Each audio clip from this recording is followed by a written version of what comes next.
बिस्मिल्लाहिर्रहमानिर्रहीम अस्सलाम वालेकुम viewers, welcome back to my channel English with mister Syed. और आज की वीडियो में हम लोग प्रेजेंट इंडेफिनिट टेंस के active voice and passive voice करने वाले हैं with their introduction and examples. तो चलें स्टार्ट करते हैं। देखते हैं कि प्रेजेंट इंडेफिनिट या जिसको हम प्रेजेंट सिंपल टेंस भी कहते हैं, इसके एक्टिव वॉइस और पैसिव वॉइस का यूज़ क्या होता है। देखिए यहाँ पे लिखा हुआ है कि in the present indefinite tense, ये जिसको प्रेजेंट सिंपल टेंस भी कहते हैं, both active and passive voice are used to express actions that are habitual, general truths और रेगुलरली अकरिंग एक्शंस। यानी कि इसके चाहे एक्टिव वॉइस हैं या पैसिव वॉइस हैं, उनको इस्तेमाल किया जाता है ये एक्सप्रेस करने के लिए, ये ज़ाहिर करने के लिए कि एक्शंस क्या क्या हो रहे हैं।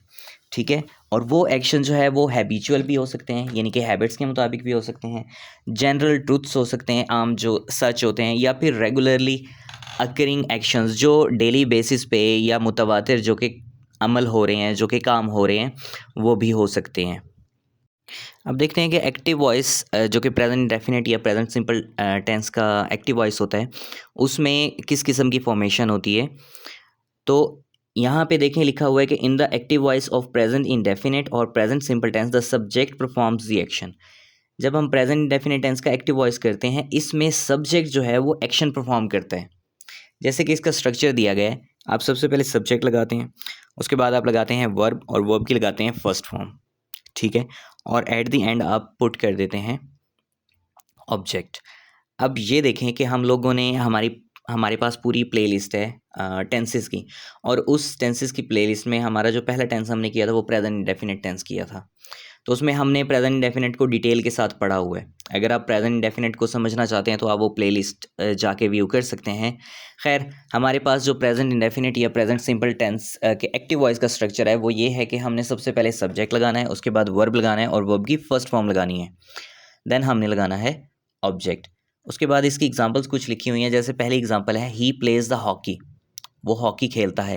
आई टेक एक्सरसाइज डेली, मैं रोज़ाना एक्सरसाइज करता हूँ, मैं रोज़ाना या डेली की बुनियाद पर, रोज़ाना की बुनियाद पर जो है वो मश्क करता हूँ, एक्सरसाइज करता हूँ। They play football on every weekend, वो लोग हर वीकेंड पर जो है फुटबॉल खेलते हैं। अब देखें दूसरी और तीसरी एग्जांपल में वर्ब की फर्स्ट फॉर्म है सिंपल, इसमें कोई एस या एस का इजाफा नहीं हुआ, बट जो पहली एग्जांपल हमारे पास है वो है ही प्लेज द हॉकी, वो हॉकी खेलता है। इसमें देखें एस का इजाफा है, क्यों है? क्योंकि हमारे पास सब्जेक्ट जो है वो सिंगुलर सब्जेक्ट है।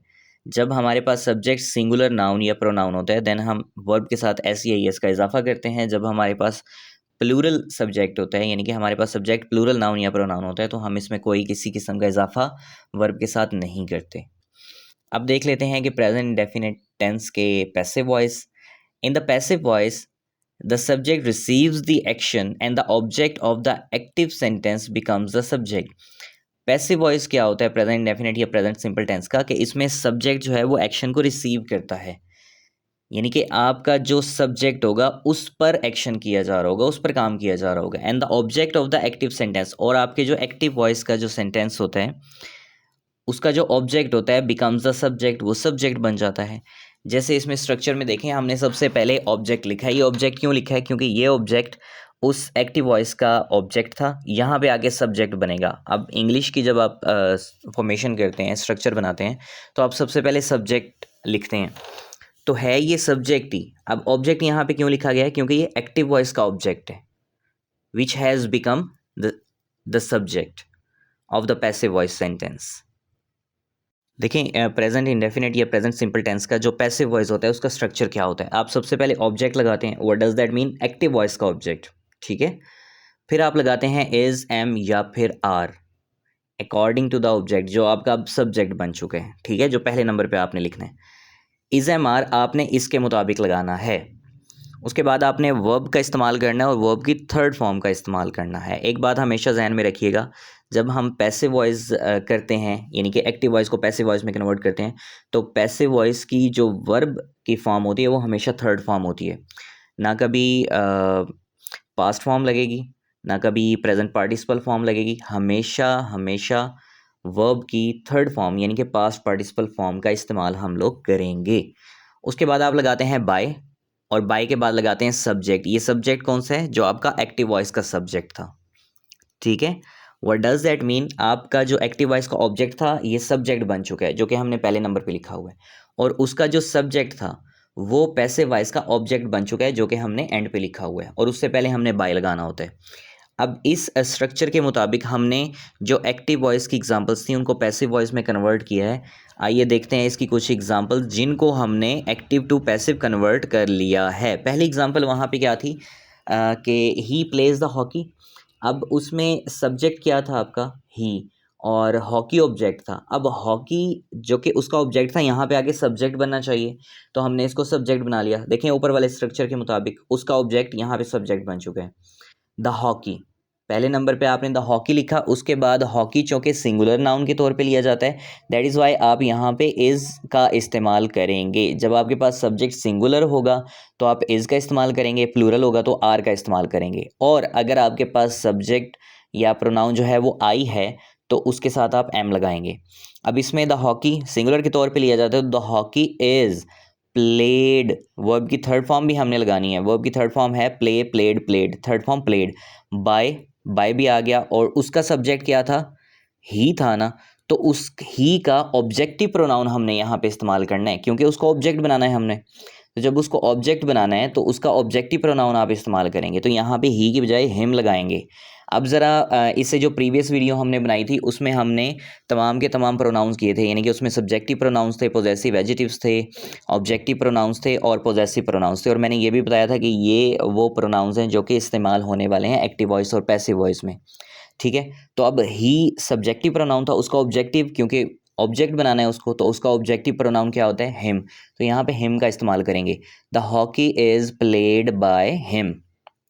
दूसरी एग्जांपल क्या थी कि आई टेक एक्सरसाइज डेली, तो वहाँ पे एक्सरसाइज ऑब्जेक्ट था, यहाँ पे आगे सब्जेक्ट बनेगा, तो एक्सरसाइज इसको भी सिंगुलर के तौर पे लिया जाता है, तो एक्सरसाइज इज, हेल्पिंग वर्ब भी लग गया, वर्ब की थर्ड फॉर्म है taken, take, took, taken, taken third form.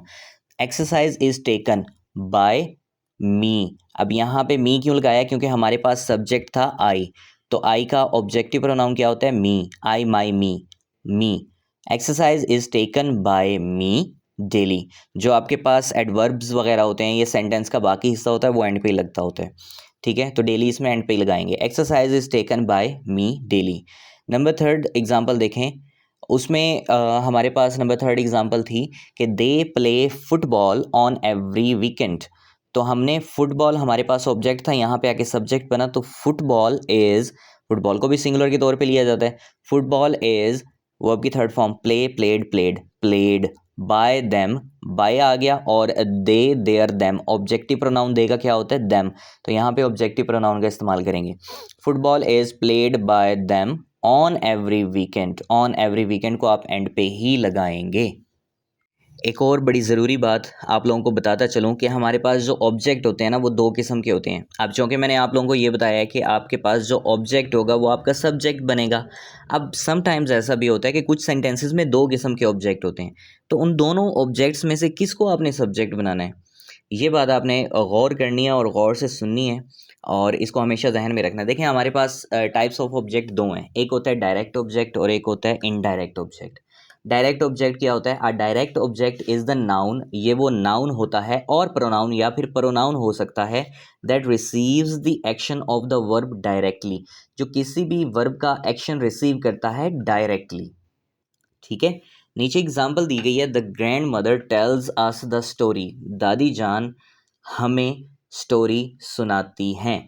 अब देखें इसमें दो किस्म के ऑब्जेक्ट हैं, एक है अस, क्योंकि हमें सुना रही हैं तो हम भी तो ऑब्जेक्ट हैं, और स्टोरी सुना रही हैं, स्टोरी भी ऑब्जेक्ट है। अब पता कैसे चलेगा कि डायरेक्ट कौन सी है और इनडायरेक्ट कौन सी है, देखें जो डायरेक्ट ऑब्जेक्ट होता है ना वो क्या करता है, वो वर्ब का एक्शन डायरेक्ट रिसीव कर रहा होता है। जैसे यहाँ पे है the grandmother tells us the story, दादी जान सुनाती हैं, क्या सुनाती हैं, स्टोरी सुनाती हैं, तो वर्ब के साथ डायरेक्ट लिंक क्या कर रहा है, द स्टोरी, तो द स्टोरी इसमें क्या होगा, डायरेक्ट ऑब्जेक्ट होगा। तो जो काम किया जा रहा होता है ना वो, यानी कि वर्ब जिस चीज़ के साथ डायरेक्ट लिंक कर रहा होता है वो डायरेक्ट ऑब्जेक्ट होता है। अब क्या सुनाया जा रहा है, स्टोरी सुनाई जा रही है, तो स्टोरी आपका डायरेक्ट ऑब्जेक्ट है। किसे सुनाई जा रही है, क्यों सुनाई जा रही है, वो एक अलग बात है।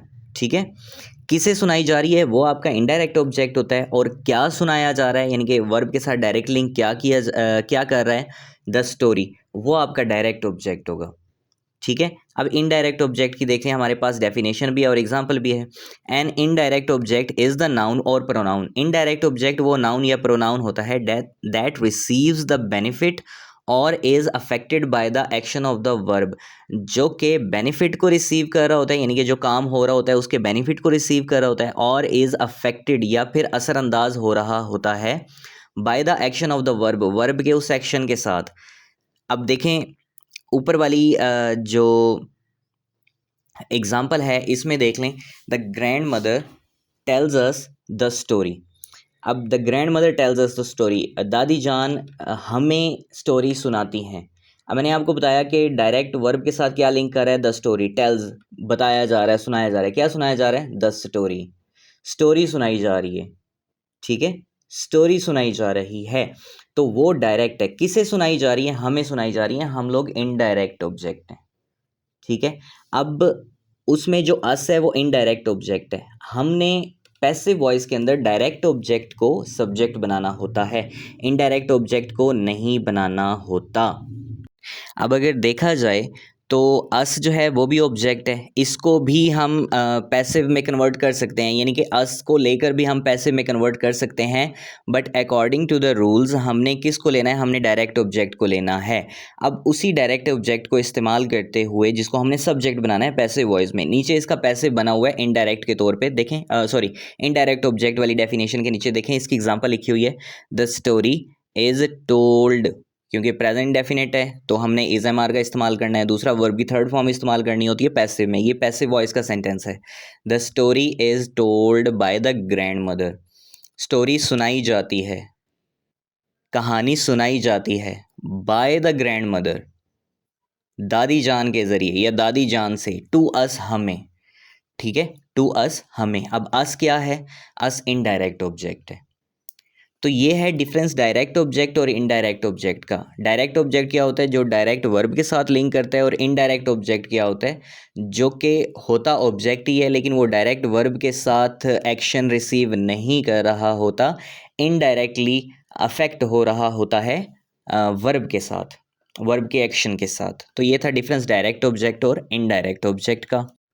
अब हम कुछ एग्जांपल कर लेते हैं, क्योंकि हमारा टॉपिक है कि एक्टिव टू पैसिव हमने प्रेजेंट इंडेफिनिट या प्रेजेंट सिंपल टेंस के सेंटेंसेस को एक्टिव टू पैसिव कैसे कन्वर्ट करना है। ठीक है, तो हमारे पास 10 सेंटेंस हैं यहाँ पे दिए गए, एक वर्कशीट मौजूद है जिनमें हमने प्रेजेंट सिंपल टेंस या प्रेजेंट इंडेफिनिट टेंस के सेंटेंसेस को एक्टिव टू पैसिव कन्वर्ट किया हुआ है। आइए देखते हैं, सबसे पहला सेंटेंस हमारे पास है, शी टीच्स इंग्लिश। ठीक है, ऑब्जेक्ट इसमें इंग्लिश है, सब्जेक्ट है शी और वर्ब है टीच। अब इसको हमने according to the structure of passive voice करना है। हमने क्या किया था कि उसमें ऑब्जेक्ट, फिर इज एम आर का इस्तेमाल अकॉर्डिंग टू द ऑब्जेक्ट, फिर वर्ब की थर्ड फॉर्म, फिर बाय, और फिर सब्जेक्ट जो कि एक्टिव का है और ऑब्जेक्ट जो कि एक्टिव सेंटेंस का है। ठीक है, तो एक्टिव वॉइस का जो सब्जेक्ट होता है वो यहाँ आके ऑब्जेक्ट बन जाता है, और जो ऑब्जेक्ट होता है वो यहाँ आके सब्जेक्ट बन जाता है। जैसे पहले में लिखा हुआ है इंग्लिश, अब इंग्लिश सिंगुलर सब्जेक्ट के तौर पे लिया जाता है तो इज़ का इस्तेमाल करेंगे। इंग्लिश इज़, वर्ब की थर्ड फॉर्म है taught, taught by her, English is taught by her. She का जो ऑब्जेक्टिव प्रोनाउन होता है वो क्या होता है, वो हर होता है, शी हर हर। ठीक है, तो हमने ऑब्जेक्टिव प्रोनाउन का इस्तेमाल करना होता है। English is taught by her. दूसरा सेंटेंस है, they do not write letters every day, वो हर रोज़ लेटर्स नहीं लिखते हैं। लेटर्स आर नॉट, लेटर्स चूँकि प्लूरल है तो आर का इस्तेमाल करेंगे, letters are not written by them every day. अब चूँकि ये नेगेटिव है, दे डू नॉट लिखा हुआ है, नेगेटिव है, तो हमने आर, इज एम आर के बाद नॉट का इस्तेमाल करना है। सिंपल है, बहुत सिंपल है। Letters are not written by them every day. उसके बाद हमारे पास एग्जाम्पल है, he fixes cars in the garage. आप देखें इसमें डायरेक्ट रिसीव कौन कर रहा है एक्शन, फिक्सेस, क्या चीज़ फिक्स हो रही है, कार्स। तो कार्स आपके पास डायरेक्ट ऑब्जेक्ट है। In the garage, in the garage, ये जो है आपका इनडायरेक्ट ऑब्जेक्ट है, तो ये आपने एंड पे ही लिखना है। ओके, इसके साथ आपने मतलब कोई चेंजिंग नहीं करनी, आपने सिर्फ देखना है सब्जेक्ट, वर्ब और डायरेक्ट ऑब्जेक्ट को। तो डायरेक्ट ऑब्जेक्ट आपके पास कार्स है, cars are fixed, third form लगानी है, fixed by him, he his him, objective pronoun him, cars are fixed by him in the garage. ठीक है, नंबर 4 पे है the teacher does not explain the lesson. Teacher lesson को explain नहीं करता है। Lesson the lesson is not explained. Explain की third form explained by the teacher. She drinks coffee in the morning. वो कॉफ़ी पीती है इन द मॉर्निंग। देखें verb है ड्रिंक्स, इसके साथ डायरेक्ट लिंक क्या कर रहा है, कॉफ़ी पी जाती है। क्या पी जाती है, कॉफ़ी पी जाती है, तो कॉफ़ी आपका जाके सब्जेक्ट बनेगा। Coffee is drunk, drink drank drunk. Coffee is drunk by her in the morning. Does the chef not prepare the food. अब देखें इसमें क्या है, क्वेश्चन भी है, मतलब इंट्रोगेटिव सेंटेंस भी है और नेगेटिव भी है। Does the chef not prepare the food, तो इसमें फूड चूँकि सिंगुलर है, अब उसी के मुताबिक आपने उसको, मतलब यहाँ पे फूड को आपने सब्जेक्ट बनाना है। अब फूड आपने सिंगुलर के तौर पे लेना है, तो आपने इज एम आर का इस्तेमाल करना है, और इज एम आर का इस्तेमाल स्टार्ट में करना है क्योंकि ये इंट्रोगेटिव है। इज द फूड इज आपने स्टार्ट में लगाया, is the food not prepared by the chef, यहाँ पे आपने नॉट प्रिपेयर्ड लगाना है। क्यों, क्योंकि ये नेगेटिव है और साथ चूँकि इंट्रोगेटिव है तो हमने इज एम आर का इस्तेमाल स्टार्ट में कर दिया। Is the food not prepared by the chef. उसके बाद है she reads the book every night. The book is red, ये रीड नहीं है, रेड है, रीड की third form read red red. The book is red bye her every night. My mother sends a letter. A letter is sent, third form. A letter is sent by my mother. My mother इसमें object बनेगा। The students complete the homework. The homework is completed by the students. The maid does not clean the house. The house is not, negative है, not cleaned by the maid. तो ये था हमारा आज का topic कि present indefinite या फिर प्रेजेंट सिंपल टेंस के एक्टिव वॉइस और पैसिव वॉइस कैसे किए जाएं, यानी कि active voice to passive voice कैसे कन्वर्ट किया जाए प्रेजेंट सिंपल टेंस या फिर प्रेजेंट इंडेफिनिट टेंस के सेंटेंसेस को। उम्मीद करता हूँ कि आपको समझ आ गया होगा। अगर फिर भी कोई कन्फ्यूजन हो, किसी किस्म का कोई मसला हो, आप मुझसे ज़रूर पूछ सकते हैं। डायरेक्ट ऑब्जेक्ट या फिर इनडायरेक्ट ऑब्जेक्ट की समझ नहीं आई तो मेरे पास एक और प्लेलिस्ट मौजूद है मेरे चैनल में, जिसमें हमने इंग्लिश ट्रिक्स और इंग्लिश डिफरेंसेस किए हुए हैं। अलग-अलग प्लेलिस्ट है, ट्रिक्स की अलग और डिफरेंसेस की अलग। आप वहाँ जाकर भी इन चीज़ों को सर्च कर सकते हैं अगर आप डिफरेंस पढ़ना चाहते हैं। अगर इस टॉपिक से रिलेटेड कोई मसला है तो आप मुझे लाजमी बता सकते हैं। Thank you so much for watching my YouTube video. Don't forget to like, comment, and if you haven't subscribed my YouTube channel English with Mr. Sayyed yet, please subscribe it. See you in the next video soon. Take care, goodbye, fi amanillah, and Allah Hafiz.